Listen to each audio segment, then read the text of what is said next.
we consider Senate Bill number 2449 under Committee Report number 137 and ask the Secretary to read the title of the measure. So moved, Mr. President. Is there objection? There being none, motion is approved. Consideration of Senate Bill number 2449 is now in order.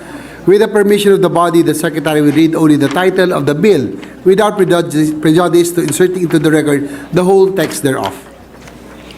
An act providing for organizational reforms in the Philippine National Police, amending for the purpose Republic Act number 6975, otherwise known as the Department of the Interior and Local Government Act of 1990 as amended, and Republic Act number 8551, otherwise known as the Philippine National Police Reform and Reorganization Act of 1998.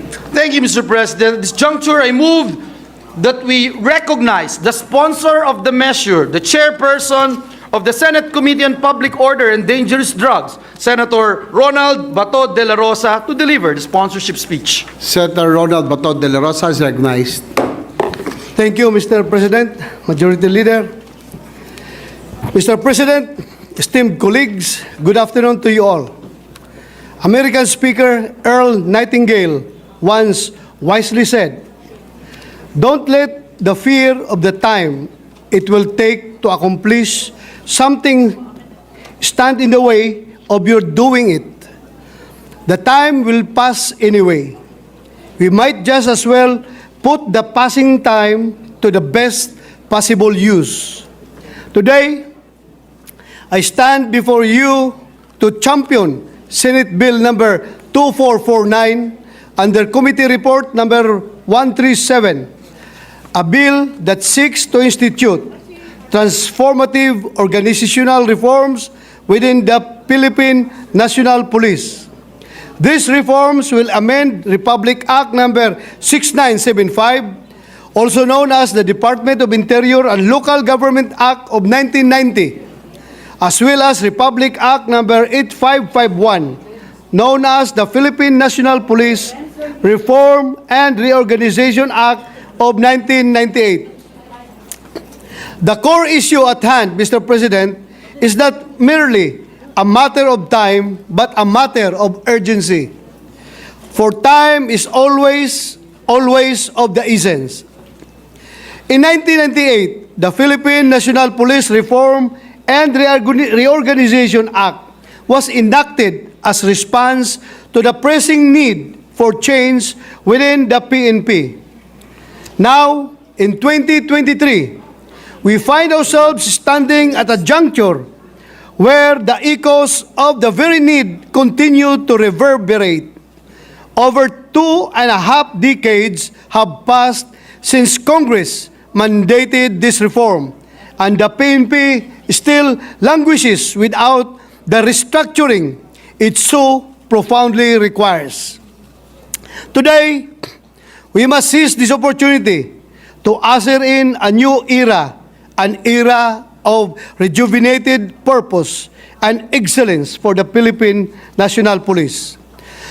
While the proposed measure encompasses a multitude of reforms, allow me to underscore a few pivotal features of this bill. Firstly, we are reorganizing the organizational structure of the Philippine National Police based on the need of the organization and community, and anchored with appropriate National Police Commission resolutions. We introduced in this proposed bill the institutionalization of the following offices created by the NAPOLCOM: Directorial Staff, Area Police Command, Special Offices, and strengthened National Administrative and Operational Support Units.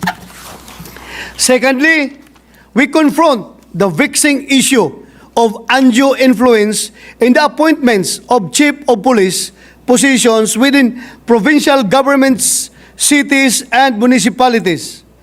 Presently, the authority to select chiefs of cities and municipalities, the authority rests with local chief executives, a system that at times has opened the door to political patronage and unwarranted influence.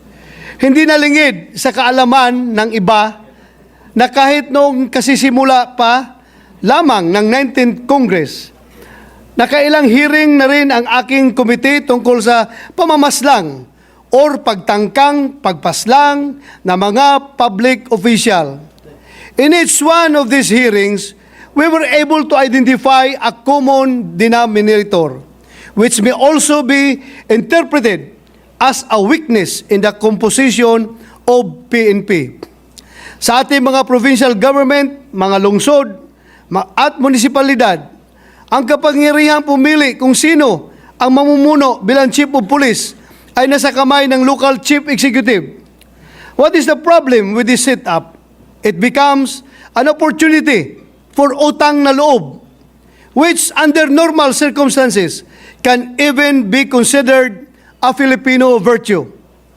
But within the context of politics, and as we have witnessed time and again, utang na loob is a very dangerous thing, Mr. President. Upang tugunan ang problemang ito, nililipat ng ating panukalang batas ang kapangyarihang pumili ng chief of police. Hindi na natin ipauubaya sa ating mga mayor o gobernador. Sa halip ay lipat natin yan sa mga kamay ng PNP chief. To rectify this systemic flow, our legislation seeks to transfer the power to designate chiefs of police from mayors and governors to the PNP chief. This change represents a resolute stance in safeguarding the integrity of these appointments. Excuse me. Concurrently, we uphold the sacrosanct principle of local autonomy, ensuring that local government units retain operational supervision and control over the PNP units within the purview once the chief of police has been nominated by the PNP chief. Thirdly, we embark on the path to elevate the status and treatment of the Philippine National Police Academy and its dedicated cadets. The PNP serves as the vanguard of police education and the primary wellspring from which police lieutenants emerge. Under this legislation, cadets shall be accorded the prestigious title sorry, Mr. President. The cadets shall be accorded the prestigious title of police cadets, endowed with salaries, benefits, and emoluments commensurate with police executive master sergeant. This transformation not only recognizes their unwavering commitment but also propels them toward excellence. Fourthly, under this measure, we align the compulsory age of retirement for the PNP with that of the Armed Forces of the Philippines, setting it at 50. This synchronicity ensures uniformity in the rules that govern those who protect us with our borders and those who safeguard us from external threats. Lastly, through this bill, we shall be addressing the perennial problem encountered by the PNP leadership, particularly on some rogue members of the police force.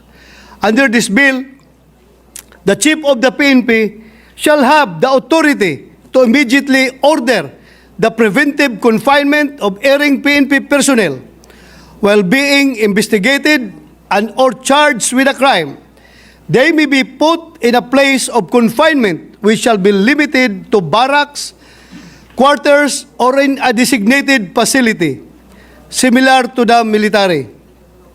This authority may also be exercised by the area police commanders, regional directors, provincial directors, district directors, and concerned chiefs of police. I dare say this is a bold move in the right direction, fostering better discipline and responsibility within the PNP. At this point, Mr. President, please allow me to recognize those who continue to tirelessly push for this legislation. The DILG, headed by the Secretary himself, Secretary Binhor Abalos. The PNP, led by no less than the PNP Chief, Police General Benjamin Acorda Jr. And of course, the NAPOLCOM, led by Commissioners Ricardo Bernabe III and Edelberto Leonardo. Their presence today, as this bill gets through the period of sponsorship, is proof of how much they support its passage. And of course, their willingness to help me hurdle interpellation and debates. Ngayon pa lang, nagpapasalamat ako sa kanilang tulong at suporta upang may sa batas na ang panukalang ito. For a quarter of a century, the Philippine National Police has waited patiently for the much-needed reforms and reorganization they justly deserve. The time has arrived for decisive action, for bold change, and for unwavering commitment. Rather than dreading the onset of change, let us embrace it as a unique opportunity. An opportunity that will not only elevate our PNP, but also fortify the communities they have solemnly sworn to serve and protect. Mr. President, this legislative measure is long overdue. Consistent with the principles of innovation and enhanced accountability of the PNP, this bill is sponsored to ensure that our police force is better equipped to address contemporary challenges, uphold the rule of law, protect the rights of our dear citizens, and maintain public trust. Daghang salamat, Mr. President, and let us embark together on this transformative journey towards a better, stronger, and more capable Philippine National Police. Maraming salamat, Mr. President. Thank you, Senator De La Rosa.